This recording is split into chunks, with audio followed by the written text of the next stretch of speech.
A child in out-of-home care is, by definition, a child who has known separation, grief, and loss. But we know that many children in care have also experienced trauma, including sexual abuse. Growing up in a safe and nurturing family is the best way for children to heal from trauma. But some parents who are fostering or adopting feel ill-equipped to parent a child with a history of sexual abuse. In this segment, we take the fear out of parenting a child with a history of sexual trauma as we learn to identify risk factors for and indicators of sexual abuse. Discuss ways to create an emotionally safe environment where children can process their experiences. Learn strategies to keep children safe and prevent further abuse, and explore ways to promote healthy sexual development. You'll hear from Dr. Shaylin Soma, an expert in child sexual trauma, and Amaryllis Garcia, a licensed mental health counselor specializing in trauma. And we'll visit with Debbie Shug, a parent coach and mother of 8 grown children, 7 of them adopted from foster care, as she describes her family's journey of healing.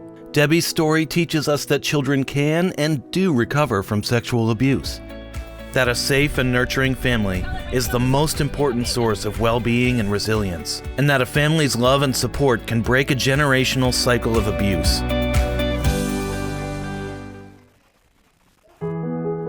Child sexual abuse.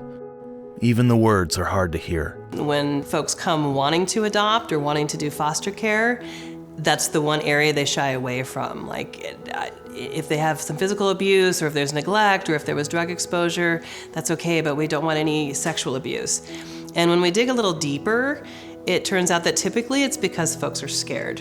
I really want the message to get out there that this isn't as scary as it sounds. It's very doable to parent kids and help them heal and help them thrive, despite a really difficult history. In order to recognize signs of possible sexual abuse, it's helpful to know the markers of typical sexual development. Like every other aspect of development, sexual development varies from child to child. But whatever the age or stage, healthy sexual development is typically characterized by exploration, curiosity about the human body, curiosity about sex, and ever-evolving feelings, discoveries, attractions, and behaviors. We know from research that certain factors can increase a child's vulnerability to sexual abuse or exploitation.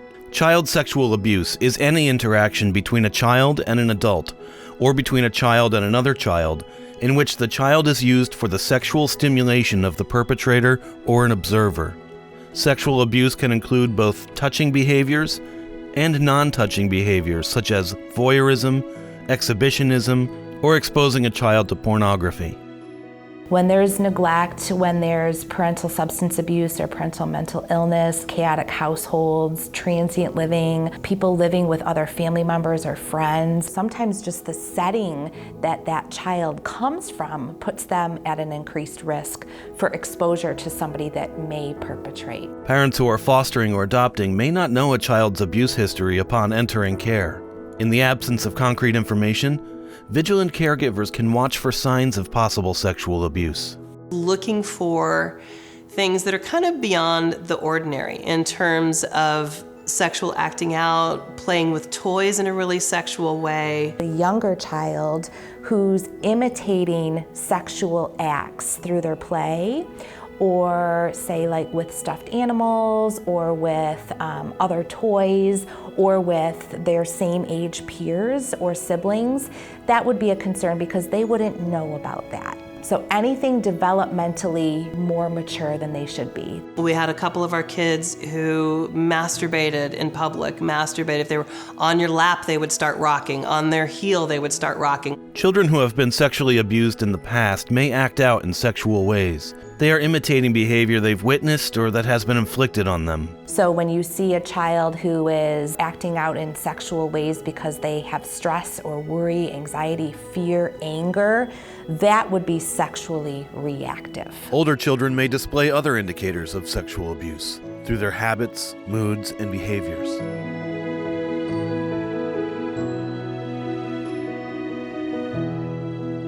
For a lot of parents, the first signs of kind of sexualized behavior terrifies them. It's really scary. What does this mean? Can I hold them? Can I be with them? What if they make allegations against me? What if this is misinterpreted? I'm not sure what to do with them. The most important thing for us to do is to be curious about those things that you're seeing or hearing. Tell me more about why you're asking that, or where did you learn how to do that? So you don't want to act with alarm or panic, but you do want to be curious. And if at that point the child begins to give you more information that may indicate that sexual abuse has been occurring or had occurred in the past, you definitely want to listen with 100% attention. So in order to establish emotional safety, stop, listen, create a space for that child to be open. Really, the most important thing is just to be present and to be calm, to be regulated yourself, and to believe the child. Validate the feeling, validate the thoughts, even if they may not be full and correct. You don't have to ask lots of other questions. In fact, you shouldn't go digging, asking for lots more detail. You should let a social worker or a therapist know, but you want to just be there for the child. But for any number of reasons, children may not tell you that they've been sexually abused. At least not right away. The biggest concern for younger children is that they're going to be in trouble, that it happened. The biggest concern for older children is that they are going to have a lot of shame and guilt around the fact that either they let it happen or it's happened a couple times before they've told you. Or I kind of liked the way it felt. And that's scary and confusing to children, because if I liked the way it felt, then maybe I didn't want the abuse. Or they are fearful of the perpetrator because the perpetrator may have said that they're going to do something to hurt that person or to hurt the people they loved if they tell. Children need constant reassurance that it's safe to tell the truth, that they will be heard and protected no matter what they share. If the message is always that my number one job is to keep you safe and that I'm here for you, right? Then it doesn't matter what the information is, because your overriding message is, I'm here to keep you safe. One of the phrases we used with my kids all the time was, there's nothing you can do to make me love you any less. There's nothing that's so bad, it's gonna keep me from loving you. What we know about sexual abuse, and this kind of talks about how to help kids who have experienced sexual abuse, is that our response to that will really impact the trajectory of how they heal and recover from it. As we have seen, child sexual abuse has been linked to a myriad of emotional, social, physical, and cognitive problems. We also know, statistically, that children who have been sexually abused in the past are at a higher risk for abuse and exploitation in the future. A family's love and protection can mitigate that risk. So the more we acknowledge, the more we believe, the more we let them know that no sexual abuse to a child is okay and it is never their fault, they are going to have that sense of self and identity that remains intact. And if we start there and we spend as much time as we can developing that supportive, safe relationship, it really sets that family up to have success moving forward. Prevention starts with the parent-child relationship based on trust and open communication. We have to really be able to talk in just a very candid way, the same way we talk about manners, talk about managing money, we talk about all of these things. We're also going to be talking about our bodies and our sexual identities so that the kids have the pieces they need to move forward in a really healthy way. One of the things I did with my girls was we would get books about our growing, changing bodies, and we would take turns reading aloud to each other, right? To get familiar with using the real words for the real parts. At the same time, parents should be careful not to share more information than the child is asking for. Sometimes kids are asking you this big of a question and you're giving this big of an answer. And the poor kid is completely overwhelmed. So really getting parents tuned into what are they actually asking and how are we just kind of giving these incremental pieces so that we're building, truth upon truth upon truth, but not completely overwhelming the kids. Talking about sexuality takes practice and repetition. It's not one conversation. It's an ongoing conversation.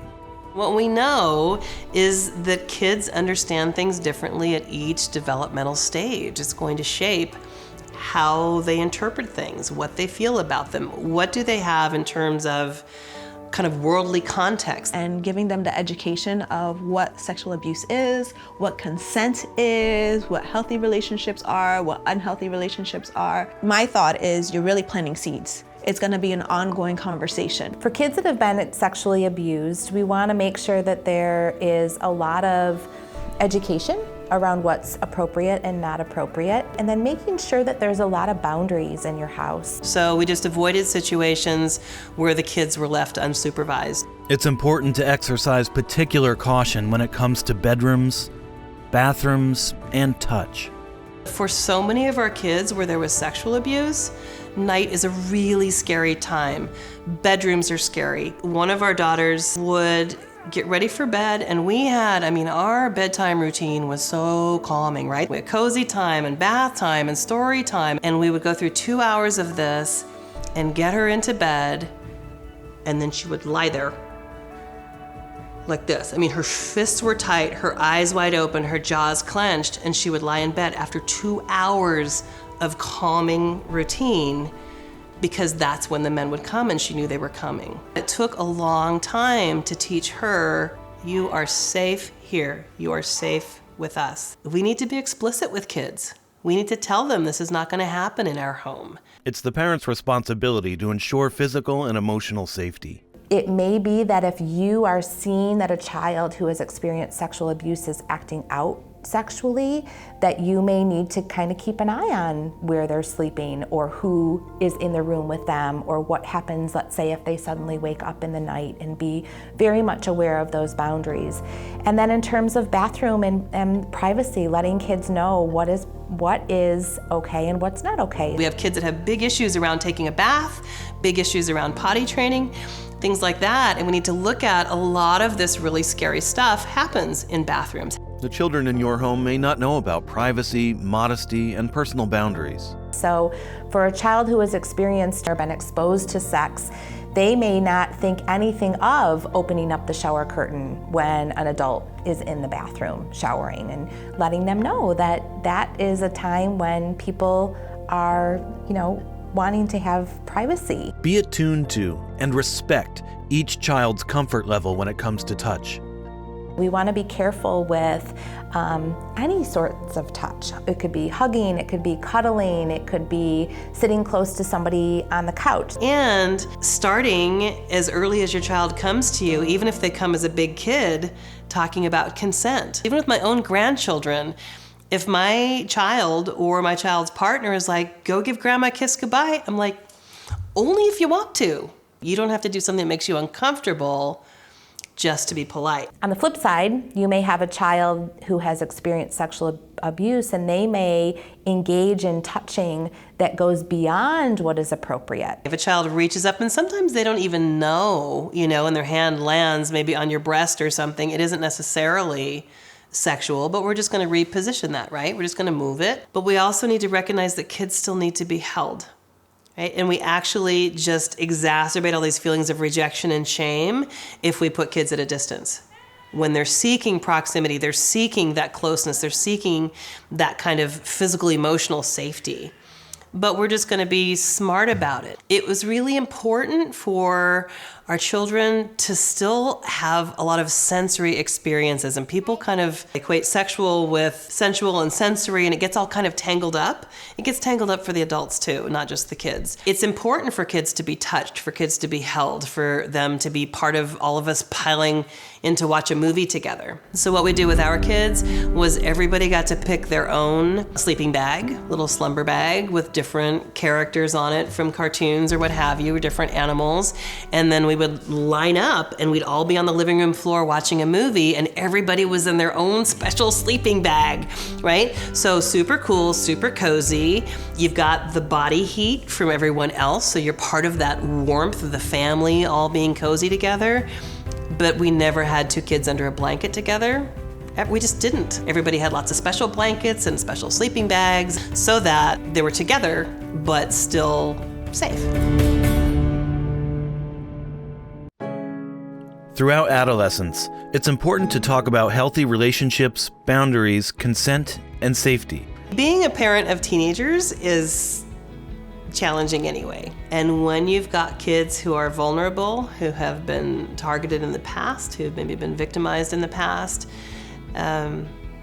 it does have a whole additional layer that comes to dating and putting themselves in situations where they might be vulnerable again. So those conversations about consent happening at each developmental stage play a really big role. You're helping them see themselves not as a victim, but as a survivor.